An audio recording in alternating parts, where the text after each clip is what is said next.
नमस्कार साथियों, स्वागत है आपका सांवरिया ए मित्र सीकेवी यूट्यूब चैनल पर। मिलते हैं साथियों आज के नए अपडेट के साथ में। और आज का नया अपडेट है बहुत ही खास आपके लिए। साथियों, इंतजार की घड़ियां खत्म हो गई है और पशु परिचय विज्ञप्ति की संशोधित विज्ञप्ति आ गई है। साथियों, बहुत लंबे समय से इंतजार था आपको पशु परिचय भर्ती का।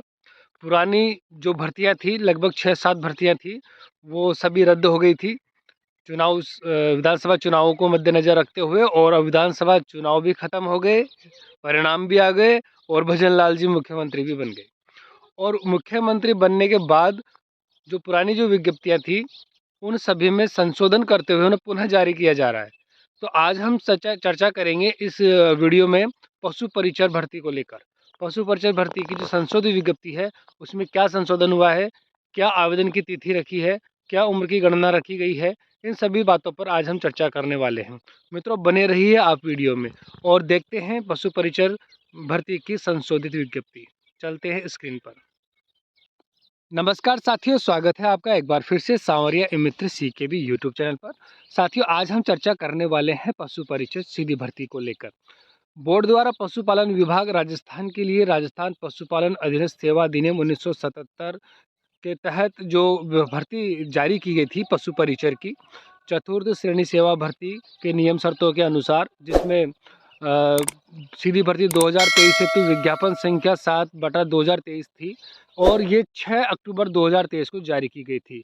तो मेरे प्यारे मित्रों, 6 अक्टूबर 2023 को जो पशु परिचय भर्ती जारी की गई थी, वह चुनावों को मद्देनजर रखते हुए उसमें रद्द कर दिया गया था और उसको ही अब दोबारा से जारी किया गया है।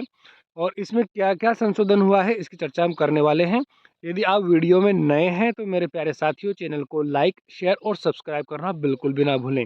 सब्सक्राइब करके बेल आइकन जरूर प्रेस कर दें, क्योंकि आपको नया अपडेट इसी चैनल पर रोजाना मिलता है। सब्सक्राइब करके बेल आइकन जरूर प्रेस करें।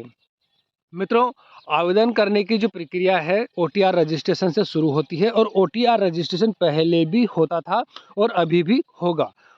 पहले OTR रजिस्ट्रेशन के माध्यम से वन टाइम जो फीस है वो जमा कर दी जाती थी और अभी भी वही प्रक्रिया है, वही बात है। आपको सबसे पहले OTR रजिस्ट्रेशन करना होगा। हाँ, OTR रजिस्ट्रेशन करने के लिए इसमें थोड़ा सा संशोधन ये किया गया है कि उसको आपको साथ के साथ ही सत्यापित करना होगा। आप सत्यापित करने के लिए आपके पास या तो आधार कार्ड होना चाहिए, जिससे आप सत्यापन कर सकेंगे। उस पर OTR जनरेट करके आप माफ़ कीजिए, जब OTR रजिस्ट्रेशन आधार के माध्यम से करेंगे तो सत्यापन की आवश्यकता नहीं होगी। और यदि आप OTR अपने SSO ID या जन आधार के माध्यम से करते हैं तो आपको सत्यापन करना होगा, जिसके अंदर आधार नंबर और उसमें दिए गए डेटा आपको दर्ज करने होंगे, जैसे पिताजी का नाम, आपका नाम, जन्म तिथि वगैरह, ये आपको दर्ज करके सत्यापन करना होगा। और यदि आपके पास आधार कार्ड ही नहीं है तो आपको एक निर्धारित सहमति की घोषणा करनी होगी। और घोषणा करने के लिए साथियों आपको यहाँ पर 3 विकल्प दिए जाएंगे। पहला तो आपका मूल प्रमाण पत्र विकल्प होगा। इसमें आप अपना मूल प्रमाण पत्र क्रमांक दर्ज करके और फेच बटन पर क्लिक करेंगे तो आपकी सारी डिटेल आ जाएगी। मूल निवास प्रमाण पत्र आपने नया बनवाया होगा और वो जो उस पर टोकन संख्या होती है, उससे सारी डिटेल आपकी आ जाएगी। या फिर डिजी लॉकर के माध्यम से आप 10वीं की मार्कशीट के द्वारा सत्यापन करेंगे।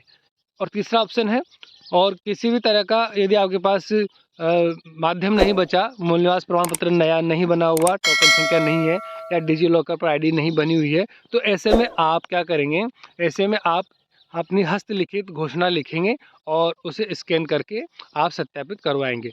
तो इस तरह से प्यारे मित्रों, SSO ID द्वारा ये जो फॉर्म भरा जाएगा ये मान्य नहीं होगा। माफ़ कीजिए, मतलब अपनी ही SSO ID से भरा हुआ मान्य होगा, दूसरे की SSO ID से भरा हुआ मान्य नहीं होगा। और OTR में जो दर्ज सूचनाएं हैं वो प्रदर्शित रहेगी, उनमें संशोधन नहीं किया जा सकेगा।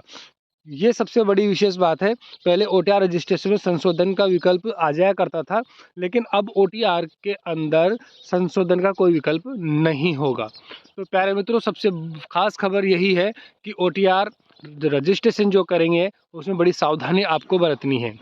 और मित्रों, साफ लिखा हुआ है, मित्र द्वारा ऑनलाइन आवेदन की गई गलती आवेदक की गलती माना जाएगा। इसलिए ऑनलाइन आवेदन करते समय ई मित्र वाले के साथ में आप बैठें और हर एक जानकारी को आप बड़ी सावधानी से देखें।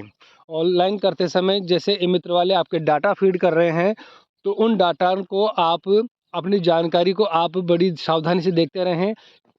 कई बार नाम लिखते समय या कोई डाटा दर्ज करते समय भूल चूक हो जाती है, तो ऐसे में आपकी भी जिम्मेदारी बनती है कि फॉर्म ऑनलाइन आवेदन करते समय आप भी सावधानी बरतें। और मित्रों, अब देखिए पंजीकरण शुल्क जमा कराने की और आवेदन भरने की अवधि के बारे में सूचना 2 नंबर पर आपको सूचना में दिखाई दे रही है।